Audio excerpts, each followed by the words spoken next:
یہ عشرہ جو ہے آخری باقی عشروں سے زیادہ قیمتی ہے. اصول بھی یہ ہوتا ہے جو آخری معاملہ ہوتا ہے اس میں بندے کا رزلٹ نکلتا ہے. اس میں بھی ہمارے جو 2 عشروں میں الحمدللہ ہماری صفائی ستھرائی اور اللہ سے جو قرب ہمیں حاصل ہوا ہے اس کا رزلٹ نکلنا ہے. اور اس کا رزلٹ بھی بڑے عجیب طریقے سے اللہ نے رکھا ہے، اسی عشرے میں رکھا ہے کہ جس نے الحمدللہ ان 2 عشروں میں محنت کر لی ہوگی اور مزید ابھی کچھ دن ہیں اللہ نے ہمارے ہاتھ میں دیے ہیں، تو اس کا انعام ہوگا جو اللہ تعالیٰ فرمائیں گے شب قدر ہوگا.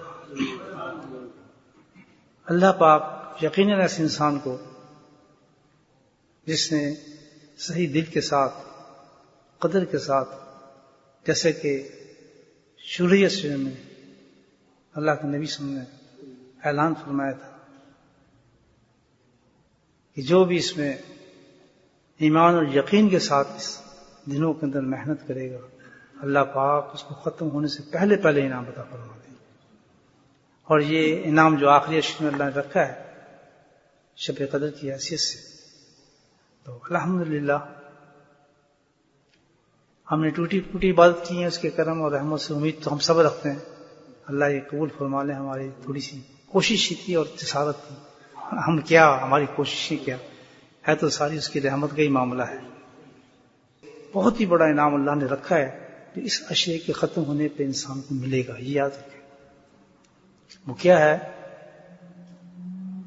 کہ جہنم سے آزادی کا پروانہ دیا جائے.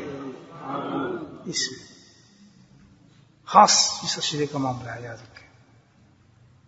اس عشرے پر ہر انسان کو جو الحمدللہ ایک پروانہ دیں گے، سرٹیفکیٹ ملے گا، اس کا نام لکھ دیا جائے گا کہ یہ جا ہی نہیں سکتا جہنم کے اندر. اتنا بڑا سرٹیفکیٹ ملے گا الحمدللہ. تو ہمیں تو غافل ہونا ہی نہیں چاہیے. اس کے لیے ہمیں عمل تلاش کرنا ہے. عمل کون سا تلاش کریں؟ اللہ کے نبی نے بتایا تو ہوگا کہ ایسے موقع پہ یا تھوڑا وقت رہ جائے، زور لگانا ہو تو پھر وہ عمل اختیار کرو کہ سونا بھی تمہاری عبادت بن جائے. یہ رمضان کا سونا ہے، رمضان میں سونا بھی غفلت نہیں دے گا بلکہ جنت کے اعلیٰ مقام پہ پہنچا دیتا ہے. یہ یاد رکھنا. غفلت سے گزارنے کا طریقہ ہی نہیں ہے اس کو. بشک 10 گھنٹے سوئیں، احتکام میں جا کے کوئی عمل نہ کریں، سوتے رہیں، الحمدللہ بہت اونچے بلند کام ہے. وہ بھی سونا بھی رمضان میں بہت اونچے، لیکن سونے کا طریقہ آنا چاہیے. جانوں کی طرح سوئیں، وہ سوئیں جو اللہ کے نبی نے ہمیں طریقہ بتایا ہوگا. الحمدللہ سونے میں جائیں گے تو وہ بھی ٹھکا ٹھک ہمارے ثواب لکھے جائیں گے. وہ کیا مال ہے. اس کے لیے میں بتاتا ہوں، جو پورا قرآن حدیث بزرگان دین نے جو عمل بتایا ہے، میں آپ کو وہ عمل بتا دیتا ہوں. الحمدللہ وہ عمل کریں گے بھائیو، پکی بات. وہ یہ ایسا عمل ہوگا الحمدللہ کہ چٹ پٹ ان اے منٹ الحمدللہ جنتوں کی سیر کرا دے گا. سونا بھی ہمارا غفلت سے نہیں ہوگا، کوئی فعل ہمارا غفلت کے ساتھ نہیں ہوگا، بلکہ سارا ثواب میں لکھا جائے گا. وہ کیا ہے؟ ذکر اللہ. اس سے بڑھ کر کوئی عمل ہے ہی نہیں جو آپ کو ہر وقت جو آپ کے اعمال کی مشین لگا دیتے ہیں. ایک وقت بھی آپ کا ضائع نہیں کرتا ذکر اللہ. سبحان اللہ، کتنا کلام. باقی ساری وقتی عبادات ہیں، ان کا تو وقت پیچھے گزرتا. کہتے ہیں میں ایک دفعہ جا رہا نبی پاک کے ساتھ، آپ بھی جا رہے میں بھی جا رہا، ساتھ ساتھ لگے تھے. چلتے چلتے ہمارا گزرا ہوا ایک گزر ہوا، اور وہ تھا جیسے چلتے چلتے آپ جا رہے ہیں، درخت آپ کو درخت کے پاس رکتے. اب آپ کی تعلیم دیکھیں امت کو کیسے کس طریقے سے پیغام دیے کہ ہماری عقل میں بھیجے میں آ جائے، بات آتی نہیں. ایسے سادے پیغام، ایسی سادی تعلیم کہ ایک ادنا سے ادنا انسان بھی، دیہاتی سے دیہاتی انسان بھی دین کو سمجھ جاتا تھا. پیارے آقا کا یہ انداز تھا. سبحان اللہ، اتنا بڑا پیغام دیکھیں کیسے دے رہے. کہتے ہیں ہنس دیتا ہوں کہ میں بھی رک گیا درخت کے ساتھ. تو کہتے ہیں آپ تھوڑا آگے بڑھے، یہ مفہوم بتا رہا ہوں آپ کو حدیث کا. آگے بڑھے، عصا مبارک آپ کے پاس. عصا کہتے ہیں اسٹک، ڈنڈا. عصا مبارک آپ کے پاس. میں دیکھا ہوں کیا ہو رہا ہے. آپ پھر قریب گئے، میں بھی دیکھتا رہا. آپ کا کوئی عمل بھی فالتو تو ہوتا ہی نہیں تھا، بیکار تو ہوتا ہی نہیں تھا. اور صحابہ ہر چیز کو دیکھتے تھے، آپ رکے کیوں، چل کیوں رہے، بیٹھ کیوں گئے، سانس کیوں لے رہے، اس سے کیوں لگے. تو صحابہ کرام یہ نہیں دیکھتے تھے یہ تو بس کر رہے ہوں گے، نہیں، وہ تو یہ بھی دیکھتے تھے اس وقت انگلی کیوں اٹھا دی آپ نے، جب آپ بات کرے تھے تو آپ کے چہرے والوں کی ہاتھ کیوں تھا، جس وقت آپ غصہ رہتے ہو آپ نے ڈیڈی کو کیسے پکڑا ہوا تھا، آپ کے مزاج کیسا تھا جس وقت آپ نے اس طریقے سے ہاتھ کیسے رکھا ہوا تھا. یہ تماشا علماء کرام سب یہ حدیثوں میں پڑھتے ہیں، پڑھاتے ہیں لوگوں کو. ساری حدیث میں مفہوم یہی ہے کہ نبی کی زندگی کو اجاگر کر دو، سامنے جاؤ. اسی کا نام بخاری ہے، اسی کا نام ہوتا ہے، اسی کا نام سب کچھ حدیثیں جو یہی ہیں کہ میرے نبی کی ایک ایک ادا کو لوگوں تک پہنچا دو. یہ حدیث ہے جسے علم حدیث کہا جاتا ہے.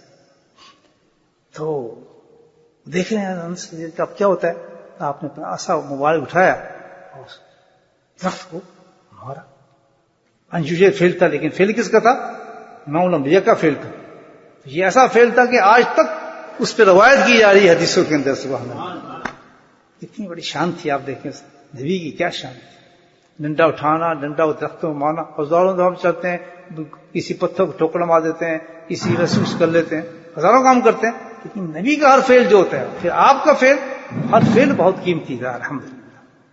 قربان جی کہیں ڈنڈا مارا، ڈنڈا مارنے کے بعد ظاہر ہے خزاں کا موسم تھا، خشک پتے تھے، تو پتوں کی بارش ہو گئی زمین پر، کڑ کے سارے پتے. اور پھر کیوں نہ گرتے، یہاں کے اپنے ذوق میں بتا کے بات کروں، گرتے کیوں نہ. سبحان اللہ. توجہ کس کی تھی؟ اللہ اکبر. یہ تو سوچیں یہ ایسا کس کا تھا. وہ تو گرے نہیں تھے بلکہ کیا عشق میں قدموں میں آ پڑے تھے اور شکر کر رہے تھے اللہ. سبحان اللہ، کیا محبوب دن آتی ہے، تم نے اپنے محبوب کی زیارت ایسے کرا دی اور وہ ہمارے تک متوجہ ہو گیا. اتنا اپنے ذوق سے بات کر رہا ہوں. حدیث کا موضوع نہیں ہے. پہچانتے تھے بھائی، پتھر ہی پہچانتے تھے، درخت بھی پہچانتے تھے، سب نبی ہم پہچانتے تھے. آج تو کرم ہو گیا ہمارے پہ، جنت سے پہنچا دیا ہمارے نبی نے. آخر ہو کیا رہا ہے؟ تو اردو سے جواب آئی میں کہ نہیں، تمہارے لیے نہیں کر رہا، اپنی امت کے لیے کر رہا. سبحان اللہ. تم کچھ چوڑے ہو جا رہے ہو. سب کچھ جو بنا ہے میری امت کے لیے بنا ہے، میں تو ان کے لیے یہ کام کر رہا ہوں. چلو تمہارا کام بھی بن ہی گیا. تو حسن صدی اللہ فرماتے ہیں کہ جناب جس کو آپ نے السلام علیکم مارا، پتھر زمین پہ آ گیا. اب تعلیم دی اللہ کے نبی نے جس پہ ہمیں عمل کرنا ہے. بیوقوف نہ بنے، ان باتوں کو غور سے سنیں.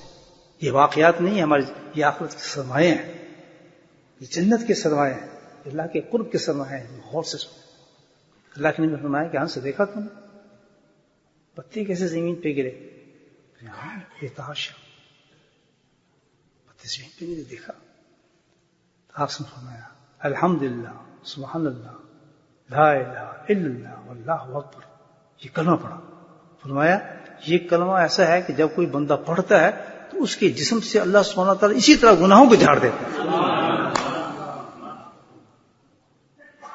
کیا تعلیم دی ہے. سبحان اللہ، کتنا زبردست راز افشا کر دیا میرے اللہ نے، میرے نبی کریم صلی اللہ علیہ وسلم.